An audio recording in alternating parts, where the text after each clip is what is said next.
Hey, what's up, everybody? Gonna see my friend's podcast, another podcast with Scott Taylor here. And this week we're gonna be talking about Tim Burton's Batman, which I refer to as Batman 89. I don't know how anybody else refers to it. There's so many Batman movies out. But this was kind of the first one that originally kind of shot off or started off all the current Batmans anyways. But I'm here with Scott Taylor. Hey, Scott, how you doing, man? I'm doing super, like a superhero. Fantastic. This town needs an enema. Yeah.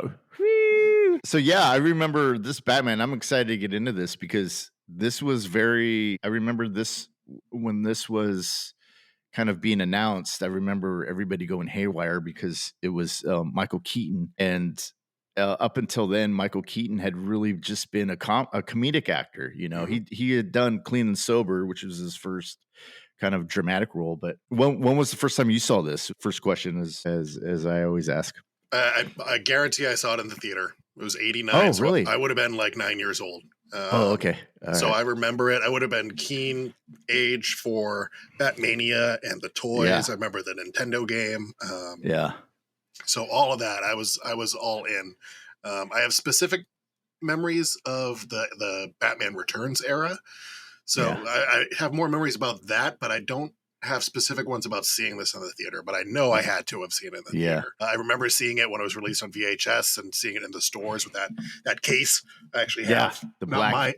This isn't my original one, but the VHS. That was there. it. I owned it too. Yeah. With the single tail there, because I guess they figured out the rights to this logo with the single point on the tail. Oh, if you really? look at Batman himself in the movie, he has 3 points. Oh, wow. I didn't notice that. Yeah, so they had some rights issues to begin with, but then they figured it out as they got to post-production. Oh, wow. Damn, dude. I didn't even know that. I probably have the same one that you have right there.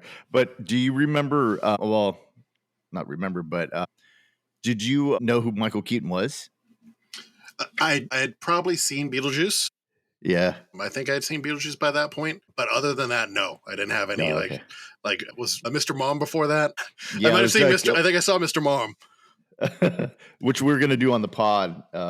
We were going to do that one. And then Val Kilmer ended up passing. So we did a Real Genius. But yeah, he started with Night Shift, which was in 82. Have you seen that movie? Because that movie I have not seen Night Shift. He was, I think he must have done an 8 Ball before he did any scene in that movie, because that he was just off his rocker on that one. A funny movie. It's directed by Richie Cunningham. What's his name? Ron Howard. And so he did that. Then his second movie was Mr. Mom, which to go from Night Shift to Mr. Mom was a total like 180.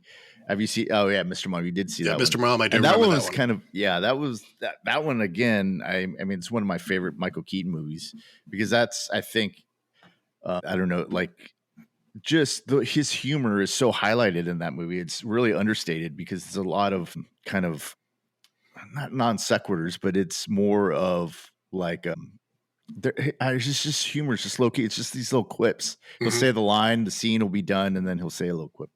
But yeah, then he goes to Johnny Dangerously. He goes to Gung Ho, Touch and Go, The Squeeze, Beetlejuice, Clean and Sober, and The Dream Team. And then the Dream Team and this Batman movie came out the same year. But yeah, when he was announced as Batman, everybody was like, what?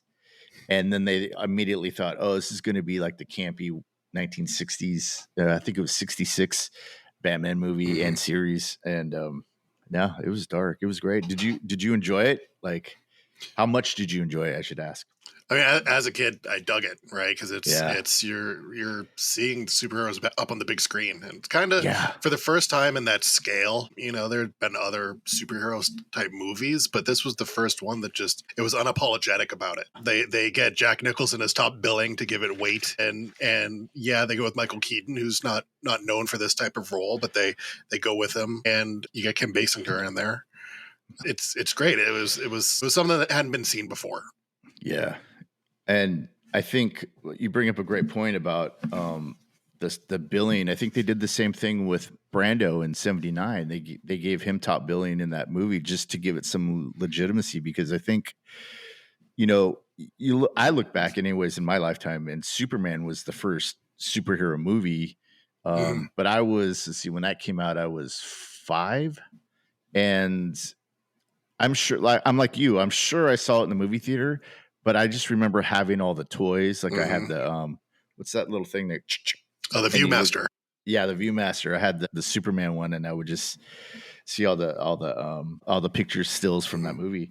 But I had all the toys, and I loved that. And then when Superman 2 came out, so you have this thing of like where like superhero movies, kind of Superman was just the thing that was it. I think they tried to do Batman, but they also had, TV wise, they had Wonder Woman, they had Spider-Man, they had a Spider-Man series I remember seeing.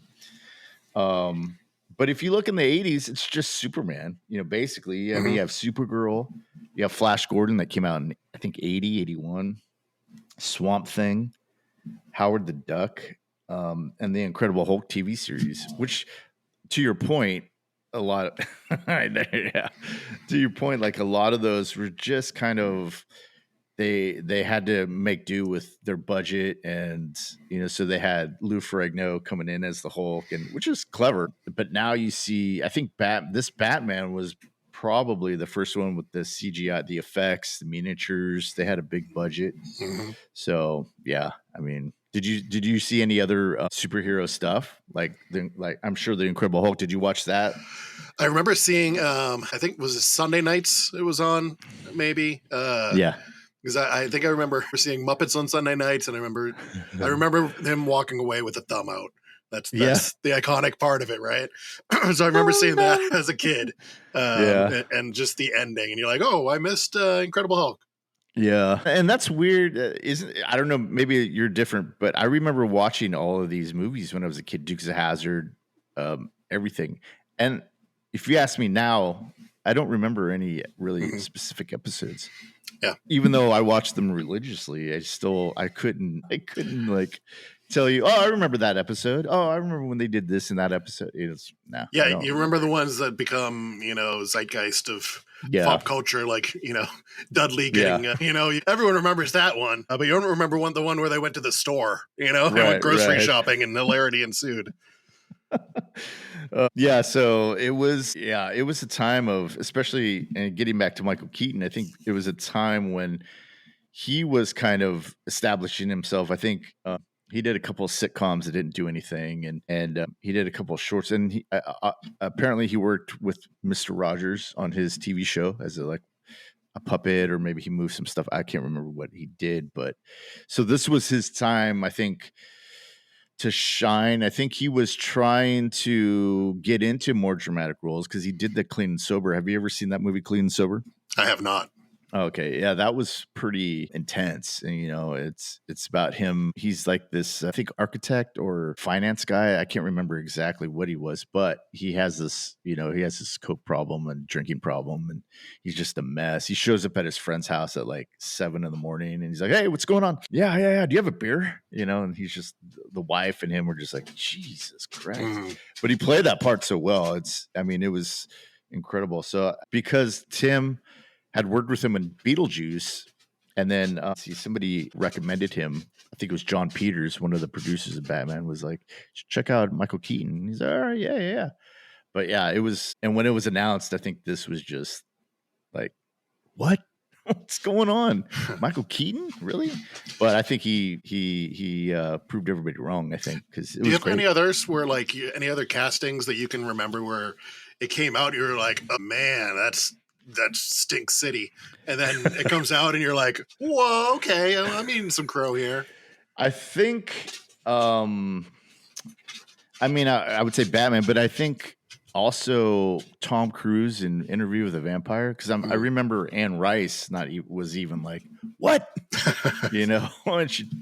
And I remember, because I had read the book too. I had read both of those books, the Interview with the Vampire and the Vampire Lestat.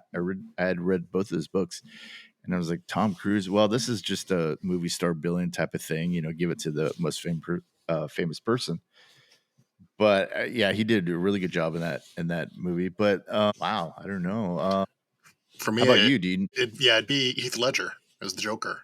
Really? I remember being at work and someone going, "Hey, did you hear? They said Heath Ledger is going to be the Joker," and I'm like, "Come on, like that's just no, that's not going to work." And this, Nicholson was my Joker. And I was completely wrong there. Arguably two different Jokers, but great and amazing and deserving of acclaim all over the place. Oh, for sure. I think the way that Nolan did it too, I think helped just to make it grounded more in reality. Mm-hmm.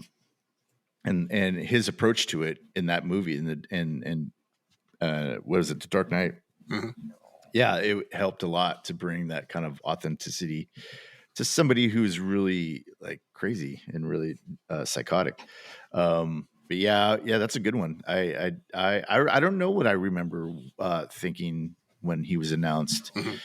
I just thought, but I remember we were working together when that came out, and also when we got word that he had passed, mm-hmm. and that was heavy. Well, even staying on the Batman line, Robert Pattinson being cast, and that was another one of Twilight joke here, but the Batman is solid. Yeah, it's a really solid portrayal of a different Batman. Well, I think it helps when they get dark with the character, because I think it initially, it was made in 38, 39, and he was kind of this. They made him into the kind of like a scary kind of thing, even though it was comics and it wasn't. But it was always during the night, and I think it was inspired by, I think. One of the inspirations for it was Sherlock Holmes, so that he made it this kind of detective style brain, because he didn't have any superpowers, so he had to rely on, on his wits, on his muscle and his money. So yeah, it always helps when it goes darker. There's so much more possibilities than I think when people watch the 60s version of Batman, which was campy. It was fun. It was fun for, I think, the kids and that time period, but I think that's why everybody kind of stayed away from it in the 70s and the 80s, was because it was like, well, we don't want to do that. But I think what helped with this movie, 89, was they went back to The Dark Knight Returns, that comic, that graphic novel, and a little bit of Under the Red Hood and, things like that. So, yeah, it's always better when it's dark. Yeah. So, anyways. There's a place for Mr. Freeze, right? And there's a place for Batman nipples. There's enough room in the building for those two things to coexist with, the dark and the broody. But you're right. When you get an actor in there that's not typical to a dark role, it gives them a chance to do something different and really to get seen in a different light. Yeah. And I like Batman and Robin just because of the. It's like a car crash. Mm-hmm. It's just like, whoa, this is so, more closer to the 60s Batman than it was. Mm-hmm. But yeah, so, and so this comes out in 89, and look at the top films for 89 was from 10 to 1, Dead Poets Society, Parenthood, Driving Miss Daisy, Ghostbusters 2, Back to the Future 2, Honey, I Shrunk the Kids, Look Who's Talking, Lethal Weapon 2, Last Crusade, and then Batman, which I think I read that Mel Gibson was up for the part of, I think, Batman, and he couldn't do it because of Lethal Weapon 2, which, we can go on about Lethal Weapon 2, but there's a lot of movies in 89. I think that was a banner year. There's a lot of good ones that are still mentioned and watched and admired even now. So such a great year. Who doesn't do a yearly rewatch of Look Who's Talking, right? I remember my friend dragging me to that. I'm not dragging, I went, but my friend, who was this kind of heavy metal, long curly hair, he looked like Slash, wore the jacket and had rings, and he would always drag me to Look Who's Talking. We went and saw that. We went and saw Teenage Mutant Ninja Turtles. That was fun. Mm-hmm. I wasn't really into it. I didn't know what it was, but he was like, we got to go see this movie. And yeah, but yeah, it's there. Do you remember? Did you watch any of these? I think the only thing I didn't watch was Driving Miss Daisy, but I've seen everything else. Yeah, I think I've seen everything there. I think Back to the Future 2 surprised me it's not higher on the top 10 list of that year, because it felt like it was a really big deal. Well, yeah. Well, at the time, it's weird to live through this, because at the time, and I think this is with the prequels and Star Wars as well, but at the time, the the Back to the Future sequels were not. It wasn't. They didn't. What's the word? They didn't go over really too well at the time. I remember watching it, especially 2. I liked 3 a little better, but I remember 2 being like, I came out of the movie going, it just didn't hit me like the first one. And that sentiment was kind of like when I'd ask people about it. I remember one of my cousins went and saw it, and he was like, I didn't even like 2. And that was the sentiment, the general kind of consensus at the time. But now, like, I see these reactors on YouTube and stuff, and they're like, man, we love this as good as the first one. And yeah, so now and that's kind of like the prequels too. It's kind of like, at the time, the prequels, nobody really liked them. They liked them because it was Star Wars, but it was that thing of, okay, well, it's Star Wars, but man, it could have been so much better. Mm-hmm. And now they're like, oh, because the kids have we grew up with 4, 5, and 6. And those kids grew up with the prequels, and they're just like, we love them. So yeah, time is. It's a flat circle, right? Is that what we learned from Interstellar? That and a lot of crying and a lot of emotion, and time handles differently on different planets. Yeah. Excited movies: Batman, Indiana Jones, Rain Man. No, Rain Man. I wasn't excited for Rain Man. I do remember seeing it when I was younger, but I wasn't excited.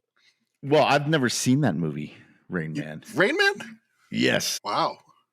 And every time, because I'm like, I see it on like a streaming service or something, and I'll be like, oh, that's for like a Sunday night, or that's for like when I'm not feeling well.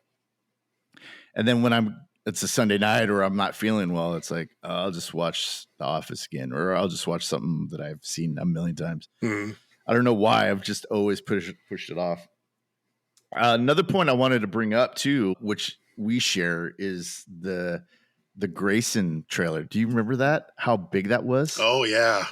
When we went to that WonderCon, and we were like, to that guy, we were like, when's this come out? He's like, it's just a trailer. Yeah, it's just somebody made it. Yeah.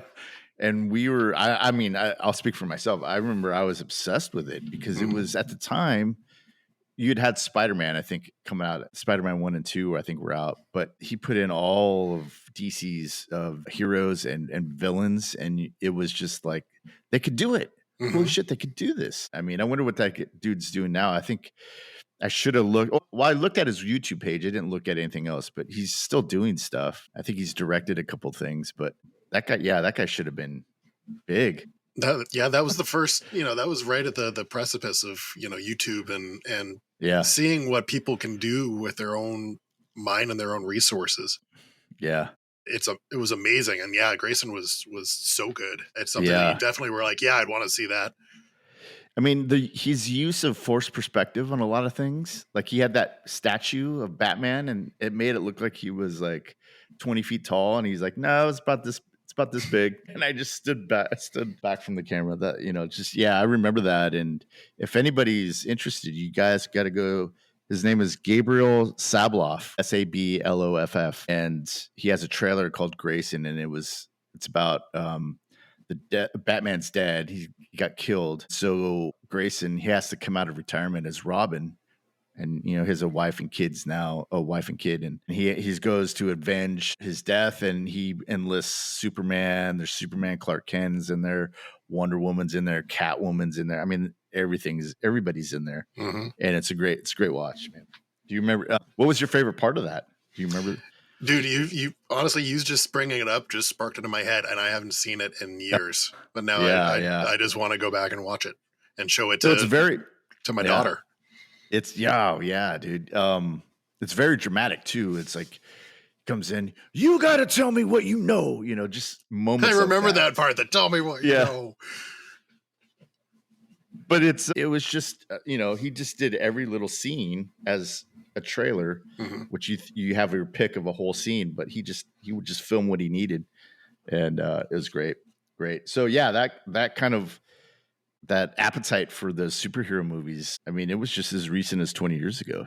We didn't have a lot. We had Spider-Man and Batman, which kind of turned camp. But yeah, let's get into Batman because this is a great fucking movie. So yeah, we have Batman '89, Tim Burton, Michael Keaton. It came out with it was originally a 30 million budget, but it ballooned up to 48 million. It did 40 million in its opening weekend, and it ended up doing about 160 million worldwide, which Hollywood accountant math says we still haven't made a profit on. Still in the red. It's currently in the red. It was the highest grossing for the weekend, though, right? Like that was the most highest it had ever been. Yeah. Something I was reading was that like that's kind of what started people caring about opening weekend. Like it was a longevity type thing before that. Yeah. And this was like, oh, you can get a big push that one weekend.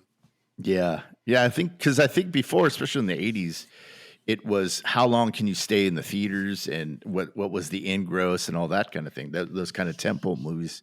This was like the first ones where it was like, what can we do opening weekend and how much are we going to do? Because I think the weekend after or before Last Crusade came out, and then that became the biggest one opening weekend. And so it was this kind of went from there, kind of hit. And and so like I said before, up until then, it was just Superman. It was just Supergirl, which the Superman movies kind of went the way of Batman. It kind of went from really cool, really strong movies to kind of camp. But yet Supergirl, it came out in '84 with Helen Slater, Flash Gordon in '80, Swamp Thing in '82, which I do you remember Swamp Thing as a comic book? Because I think I want to say that Swamp Thing was more, the comics came after the fact, but I guess there was a comic before. Have you ever read it? I haven't read it, no. Yeah, that was weird. That was a weird thing. And then Howard the Duck, which I remember, let's see, I was 11, so I saw that multiple times. I think I saw it 3 or 4 times in the movie, which everybody hated to this day. Even people hate it now. Well, I mean, when was Howard the Duck? What year? 86. So yeah. So I mean, I remember seeing it on VHS, and I wouldn't have seen it in the theater, but I remember seeing it on VHS, and all of its glorious duck breast 3D. I wish it would have been in 3D when I was that age, but I remember seeing that. But I don't think I ever classified it as a superhero movie back then. Yeah, I wouldn't either. I guess he had a comic line, and I never read it. That was the first time I ever heard it. But that was a George Lucas production too.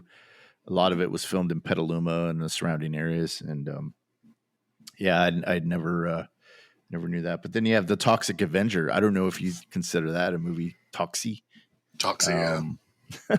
And he had I think the third one came out in '89, the same as Batman. So you didn't really have a lot of superhero movies. And so when this came out, this was pretty amazing. Yeah, and that's why I didn't qualify or quantify Superman in there when I was talking about at the beginning, like this being the first big superhero thing, because that was PS pre-Scott, Yeah, and I saw it, I'm sure, on TV. Right. But I definitely was. If I saw it in the theater, I was seeing it from inside the womb. Yeah, and for me, I think Star Wars was my first movie that I had ever seen in the theaters. I was 3. I remember being in the theater. I don't remember seeing it because at 3, I don't know. I think my mom was telling me it was her and my grandma that took me. And my grandmother, she didn't really speak a lot of English. So I think she just went for me. And my mom said I just sat there transfixed the whole time, and I remember I had the Millennium Falcon. I had the Death Star.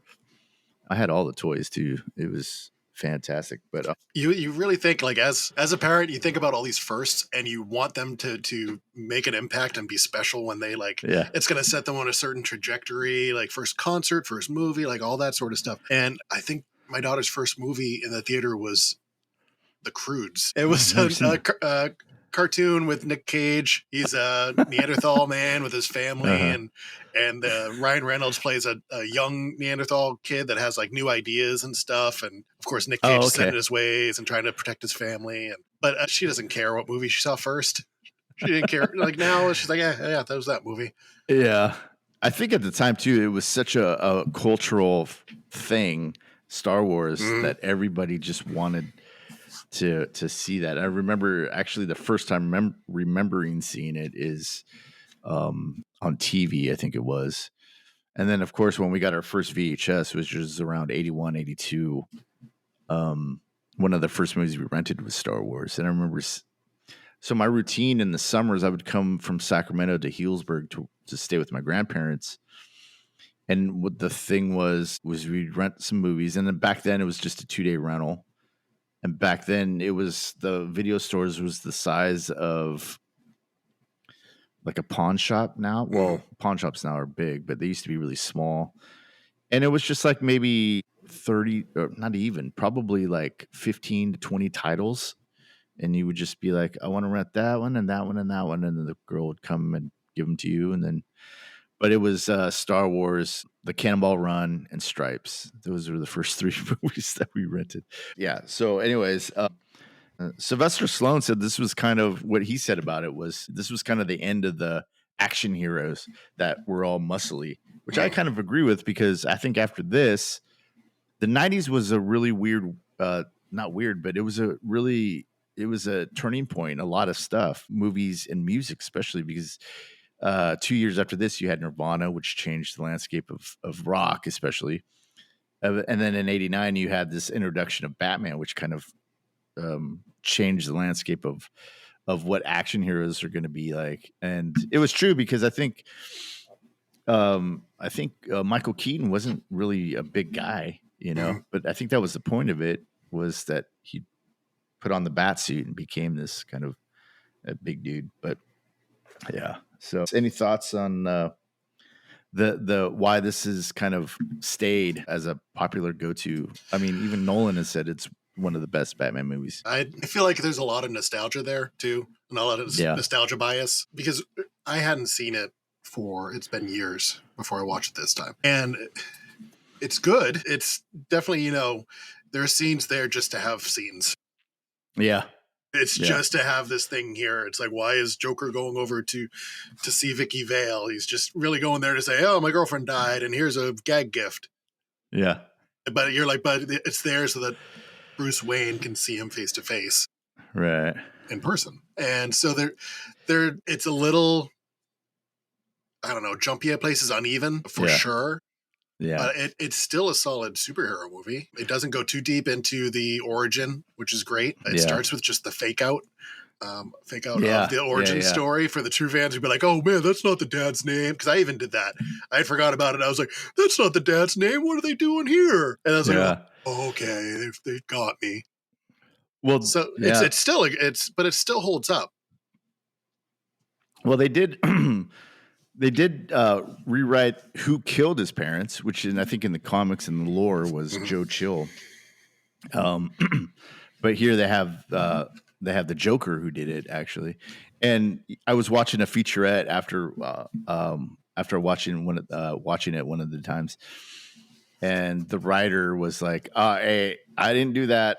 That there was a writer strike going on at the time, and they needed to they didn't have an ending, so they kind of had someone else write this ending, and then they did some other rewrites on some scenes, and so that was a bit controversial at the time too. Was this whole idea that the Joker was the one that killed his parents? For me, at the time I liked it. I don't really have a personal opinion about it either way. So, but I think. To your point about being it kind of uneven and stuff, I think even Tim Burton when it was released, I read a quote that said that he goes, it's an okay film. I think we're protected by a lot of, I think he did say nostalgia. I wish it was a better film, but it's basically just a film to show, here's Batman, I think he's come around a lot lately, a lot more in the last 10 years or so. It's a pretty good film.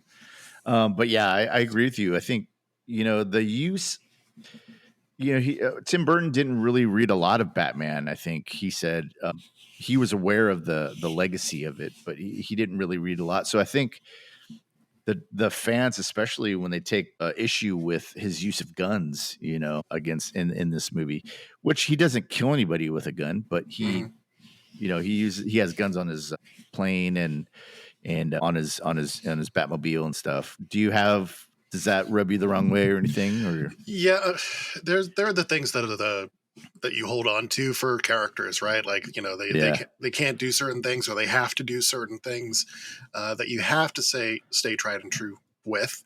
And with Batman, I feel like you can't kill people. His plan has to be not to kill people.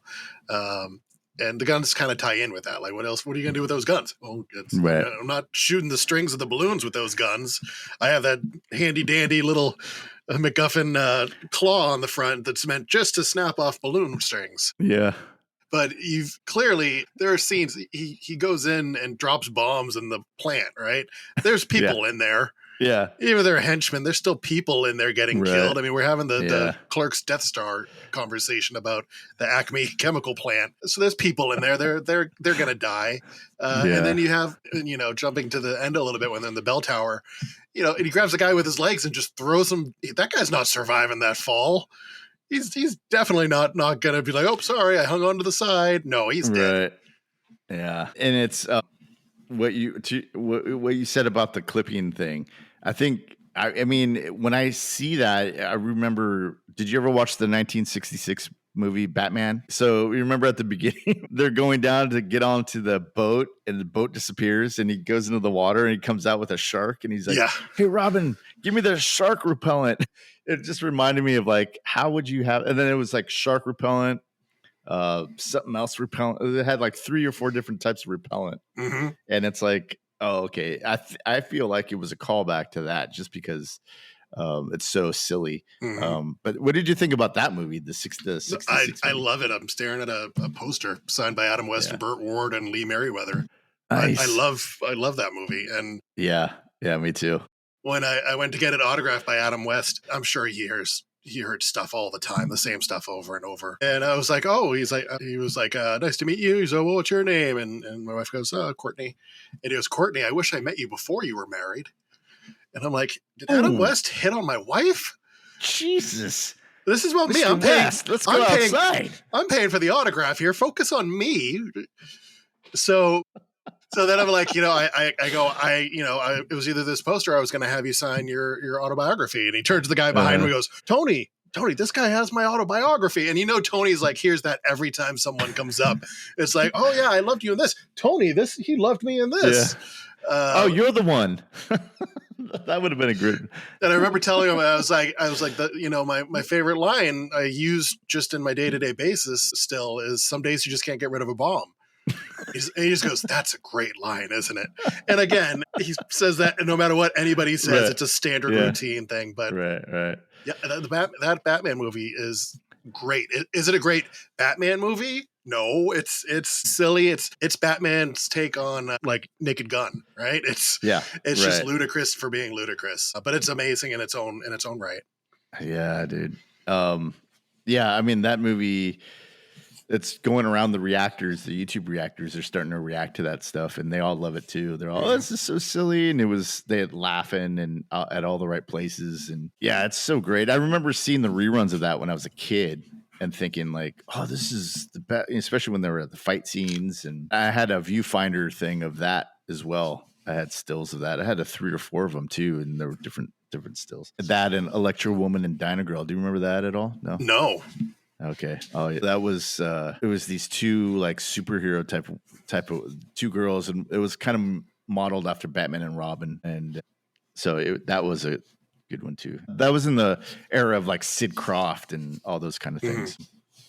But yeah, anyway, so yeah, that was kind of like we were talking about the scissor thing. So that was kind of what brought me back to the Batman of '66. Was like, it was just kind of that little callback there. Let's see. Let me bring something up real quick here. What really kind of got me was the way that everybody started dying from Smilex in this movie. The makeup, isn't that the way Joker used to kill people? Was to kind of throw this gas at him, right? Wasn't that it? I can't remember. I think there was a lot of him throwing gas at people. Yeah, yeah. It was. I think that was the way that he killed a lot of people. Was that? But yeah, it was great. Let's see. I love how they work in the after that moment, like you can see when the newscaster dies on stage, right before she had got makeup put on her, so it ties in, and then as the movie goes on, you just see these disheveled television newscasters. They got a big laugh in the theaters. I remember that. They got a huge laugh. Yeah, it's subtle and it's never mentioned, but it's just you're putting A to B and B to C, and they've got these bags under their eyes and acne, and it's just brutal. I think a lot of the things in that movie, especially with the bat suit, making that as kind of like, I think what they ended up doing, especially going up all the way through to, was it Robert Pattinson? I think this Batman obviously was the first one. So it showed a lot of the limitations. And you can see like when he turns, he has to use his whole body because he can't turn his head. And I think they addressed that in Nolan's too. And he's like, I'd like to be able to turn around and see behind me. But yeah, I think that suit, what did you think of the suit when you first saw it? I mean, it's great, right? It's got the muscles in there, but not too many. It's truly like it is meant to be Kevlar and protective first and foremost, with a little bit of design to it. Like you said, future movies you go on and they reference, I want to, be able to move, and they're like, well, now you might be harder to take a knife, like you might take a knife easier because it's less solid and sturdy. But seeing it as a kid and even now, it's still probably my favorite batsuit. And same thing with the cowl. The cowl is great. It's molded to Michael Keaton's features, right? The eyebrows are there. They're not hidden. They're not buried into the mask. It's iconic for sure. Yeah. I think too, the let's see. In the beginning, when he first lifts the dude off the ledge and he's like, I'm Batman. When he's doing that, you can see there, I think at the time, I don't know if it's, but you could see he's wearing Reeboks, like black Reeboks, and with, shielding on the shins and stuff. So, and now, and the later ones, they use boots and stuff like that. But yeah, they used that same kind of thing. Cause I remember when this came out, then the TV show, The Flash, came out.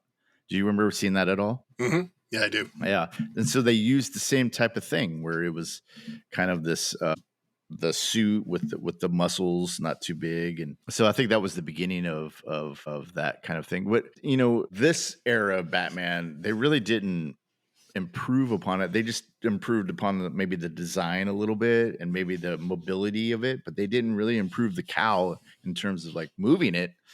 And that wasn't until Nolan, I think.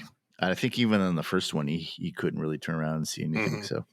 Yeah, I think in the Batman, I think they did a better job of it because and again, it's kind of like, what stage of Batman are you talking about, right? Like at the beginning, it's going to be either basic and what he could put together just to start, but then you're also balancing that against, down the line, tweaking it so that it's more maneuverable and efficient for him to use. Yeah. I mean, I hate to spring this on you, but do you have a favorite Batman costume, or maybe even a Batman, starting with 89 and going starting forward? With because I mean, I my favorite, it's kind of like being born in Boston and I have to say the Red Sox are my favorite baseball team, right? Like Keaton's my home team Batman. Yeah. The comedy side of me loves the Adam West Batman, but going forward from that, it's tough. I might go Clooney. No, I'm not going Clooney. I like the Robert Pattinson one a lot more than I thought I would like. And it's more about the portrayal of Batman, right? Like just the costume wise. Yeah, it's the Michael Keaton Batman for me. It looks like it came out of a comic book. It's not shiny. It's not glitzy. It's meant to be hidden in the dark. So it's that matte black. That's the key one for me there is the Michael Keaton one. I got to say Keaton too, just because he's the one that popped my cherry in terms of Batman. I mean Adam West, but '89 and going forward, yeah, Michael Keaton. But in terms of suit, I think I like Ben Affleck too. I like that suit a lot. And but like to your point about where at what stage are we seeing Batman? The Robert Pattinson one was really cool because he had his cowl, but it wasn't attached. He had this really long kind of like collar. So, you couldn't really get to his head or anything sensitive. And he took some shots too in that one. He took a full like shotgun blast to the chest in that one. But yeah, I think Keaton and that suit. But then I like, again, I think I like Affleck comes in second, I think, with his not only his suit, but the performance of that too. I think it was kind of cool. It's interesting because he was playing the older Batman, kind of at the last limbs of the Dark Knight Returns type of. Do you ever see that comic or see the animation? Yep, that was a pretty cool one where he gets messed up by those mutants and yeah, that was a good one. But yeah, that was kind of I loved that iteration of Batman, the older Batman too. To be honest, when you said Ben Affleck is Batman, I went, Ben Affleck was Batman? I honestly didn't remember that Ben Affleck was Batman. I went straight from like Clooney straight up, and then it's just skipped Batman. Yeah. I skipped Affleck. Sorry, Affleck. I know you're listening to this. Those movies were kind of a mess because if we're talking Batman and the lore and all that kind of thing, those kind of things. Zack Snyder, to me, that dude could direct an action piece, right? I mean, he can direct the crap out of that. I think his weakness is storytelling. I just don't think he's a good enough director for those kind of things. I think he's kind of like he's up there with Michael Bay. Michael Bay can make these set pieces and these action scenes, and man, I love it. But as far as storytelling, I don't think that he has. So those movies to me they're good to look at, and any scene that they have, any scene that they have, like the superheroes together, is great. But I think the storytelling, it just takes me out of the movie, with the decisions that he makes and the story points and all that kind of thing. So although I like the looks of them, I don't really revisit them a whole lot, even though I own them. I just don't think he did it justice. I mean, no pun intended, but to kind of anyone's lore, so I don't know. What did you think of those movies? I enjoyed them enough. They're like, one view for me. Yeah. Like, I'm like, okay, I get it. I saw it. I saw, the Supermans, and I saw the Justice League. Now, I have not seen the newest Flash with Michael Keaton reprising the Batman role. So I can't speak on that. I haven't seen it. I wanted to, just never did. It's the same. It's more of like, it looks good, but I wish, Michael Keaton was great in it.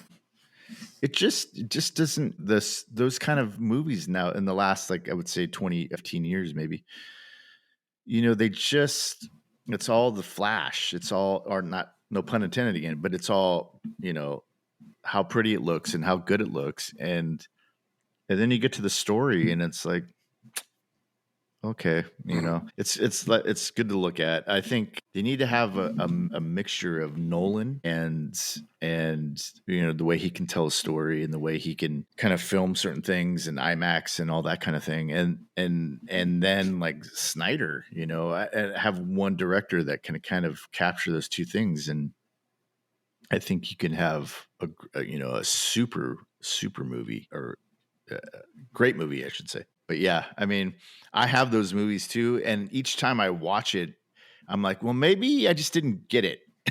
So I'm always hoping that it's same old movie. Nope. I was right. I was right the first time. All right. So let's see here. Let's just, well, since we've talked, veered off a little bit about straight up 89, talking about the Batmans, can we talk Batmobiles?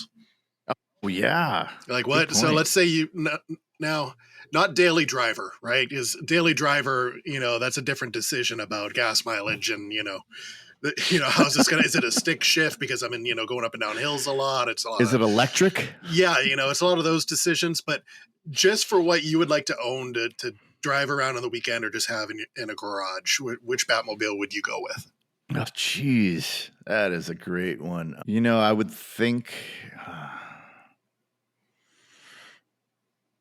you know, I'm torn. The Tumbler from Nolan's Batman and Burton's, like, I think part 2, I think I like that one a little better because it's a little more dynamic. Part 1 is great too, but it's a little understated, but comparatively to 1 and 2.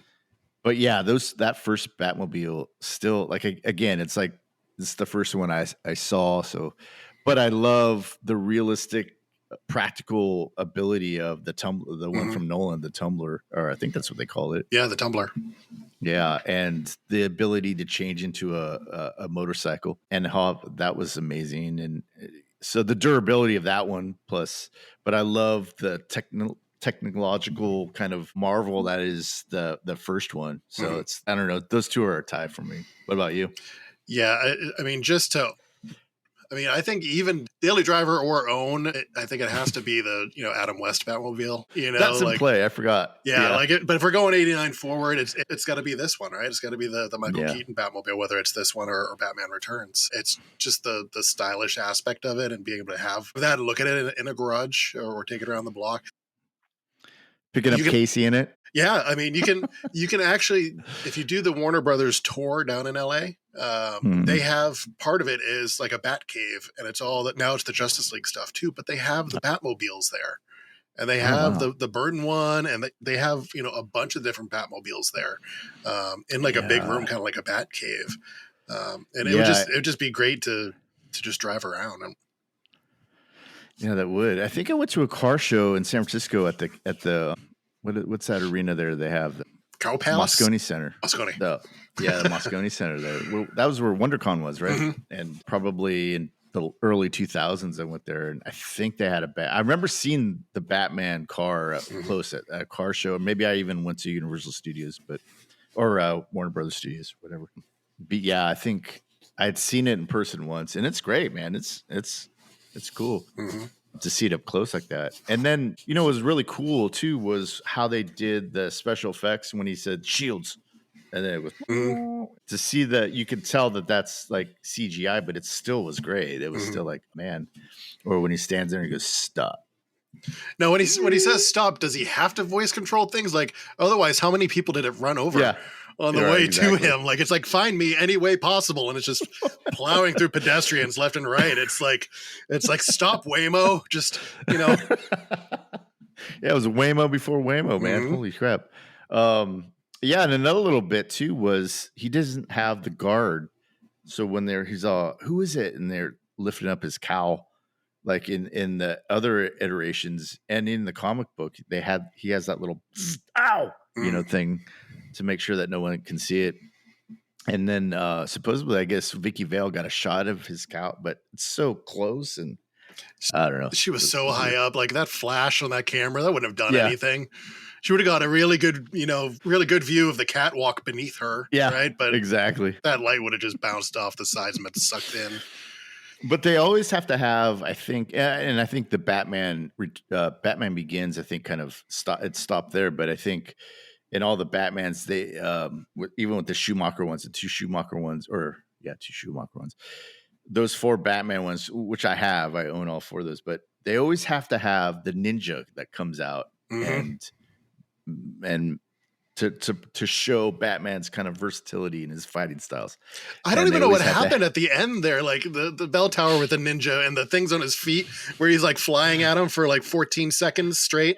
It's just in the air, airborne coming at him. Does Michael Keaton hit him in the nards? Like, does he hit him in the nards? Could he have just like stepped aside and just waited for him to come by? Well, that was, interesting enough, Vicky Vale was supposed to die at the end, and they didn't. They changed. They were like, no, you can't kill Vicky Vale. So they had to rewrite that scene. And Jack Nicholson was like, okay, so why am I coming here and why am I climbing all these stairs? And the producer on the set was like, oh, I can't tell you. I'll tell you when you get up there.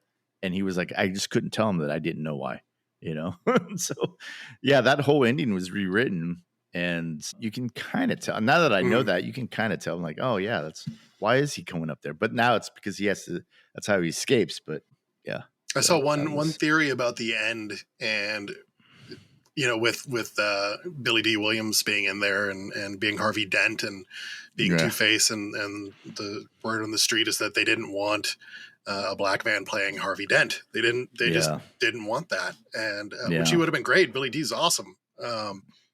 And so at the end, like the Joker was gonna be alive and be at trial or whatever. Or the other theory is the bag that's pulled out of his pocket that's laughing is like a kill switch. And so at the end, you see Billy D giving that last speech up there, and the commissioner or the mayor is right next to him or whatever, and who would have it on him and would pull that out and it would explode. And then that would create the Two-Face aspect of it for the next movie. Yeah. Well, I did read too also, to piggyback on that, I read that he wanted to do Two-Face in Schumacher in Batman Forever, and then they gave it to Tommy Lee Jones, and he was just crushed. He was like, "What?" But yeah, I think you're right. I mean, Billy D was the man, especially after Empire Strikes Back. I mean, he was doing the Cavassier commercials, wasn't he, or some sort of malt liquor commercials? I can't remember, but he was just stuck in that role, and I think Harvey Dent would have. I think it would have been nice to see him in that. But yeah, good one on the Batmobile, man, because let's see here. Well, you got any final thoughts? You got any final thoughts on the movie to sum it up? Whenever you're saying, I hear you say Vicky Vale, I just think Vicky Vale, Vicky Vale, like Prince. We got to talk about Prince doing the soundtrack, right? Like, what would the modern day thing be if there was a movie like this? And Pharrell, maybe. Yeah, I could see that, like, because it was like a big deal. It's like music, and it's not just a song. Like we know all those soundtracks where you've got Seal, Kiss from a Rose. Yeah. You get the band that has, you get Dashboard Confessional for Spider-Man 2 or 3, Vindicated, right? One of those. So you get just that one song out of them for the album, and it's the one that they make the video with the clips from the movie, and then it's just the singer singing the song and then the clips from the movie. With this, it's Prince. It's just all Prince. Like, it's Danny Elfman for the instrumental stuff, which is amazing. The Danny Elfman Batman score is great. But you just get Prince, and you get the Bat Dance. I watched the video for it last night. Yeah, I remember. In prep for this, it's like 5 minutes long, and it's just little clips of the movie just broken into the sound of it, and like Vicky Vale, Vicky Vale, her scream. Yeah. Just having Prince involved at that level, just they were going all in with that. Like they got Jack Nicholson in there, and they're like, let's just double down and just throw Prince at it.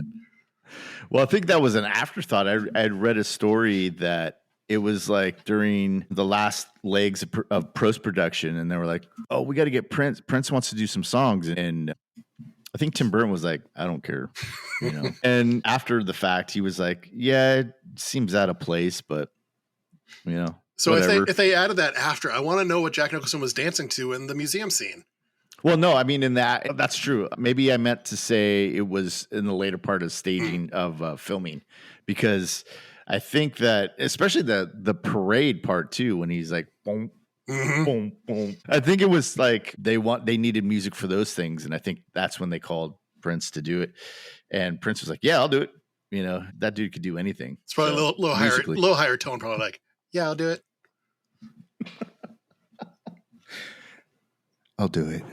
I'll do it. And then he just hides. He just comes around a corner. Where is he? He comes around a corner and goes, "I'm in." And then slinks away like Batman. Oh, that's horrible. That's awesome. Yeah, I mean, movie-wise, it's good, right? It's a lot of nostalgia in there. Jack Nicholson, great as the Joker. He lets the craziness out, but they tweaked the Joker, his backstory with, he's a mobster, and then he, who's just kind of crazy on the inside, and then this just gives him a reason to let it out, right? And be full-on facing crazy, a narcissistic, right? And that's all the scarring happens there, is it's a reason for him to be crazy and just let it out and do what he's always wanted to do. So it's all about him. It's just his focus on himself. None of it is about anybody else in the movie. It's just about the Joker. And when you talk about, I looked this up because I was like, someone had to have done this. The screen time for each character, right?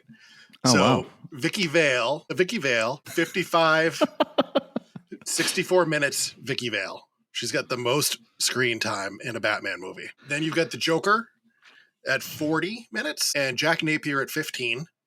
So we're talking 55 minutes there. And then Batman is 30 minutes and Bruce Wayne is 30 minutes. So you get about 60 minutes there. That's his like a little metaphor for his personality too. Mm-hmm. Yeah, it's very, very down the line there. And Joker, 40 minutes versus Jack Napier 15. So that's more his personality, that he was more the Joker to begin with. Yeah. But you've a big part of it. It could have been called Batman and the Joker, right? Because and that's Jack Nicholson got top billing. He's the main focus there. Is the Joker.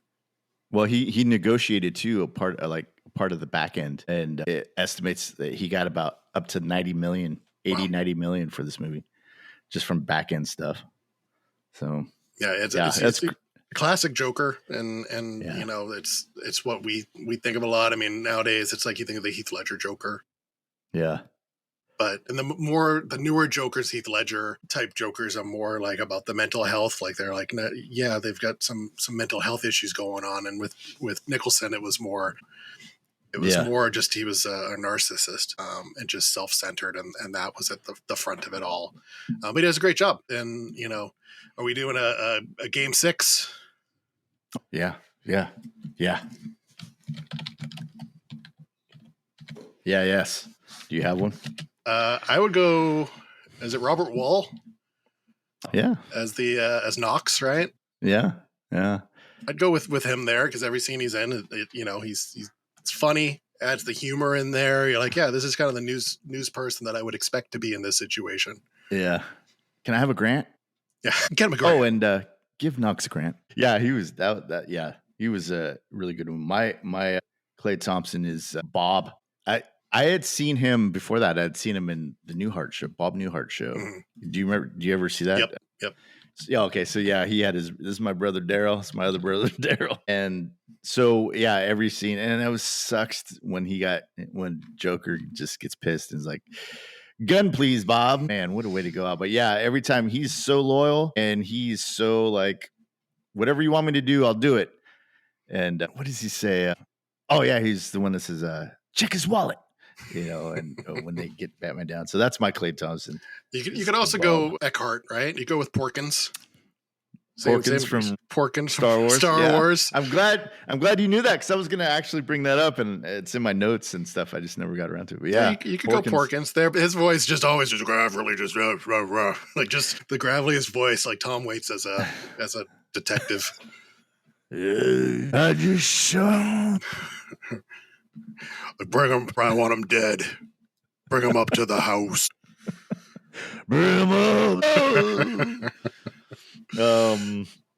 So that was great. Cool, man. Well, I appreciate you going down memory lane. Yeah. And I'm Batman. I suggest everybody go see this. My final thoughts is that it's a great movie. Everybody go see this movie. I think it's a staple. I think it starts the whole kind of comic book thing. We get Spider-Man, and we had Superman before, but like I said, it was just Superman, and it kind of got more campy as it went. And although we can probably do a podcast on the Superman series, the Christopher Reeve Superman series, that'd be sweet. But great movie, great soundtrack, great acting, good story, just to start it off. And I suggest everybody go out and rent it, see it, stream it, whatever you do nowadays. So thanks again, Scott, for doing this. And thank you, everybody, for listening. And if you have your favorite Batmans, or what do you think of Batman, favorite car, Batmobile, whatever, suit, I'd like to hear about it. I know Scott does. Do you like movies where Gotham is portrayed as being constructed by old submarine parts, or do you like your Gotham constructed, like it's Chicago? Which one do you prefer? Write it down in the comments. And with that, we'll see you again next week. Thanks, Scott. Bye.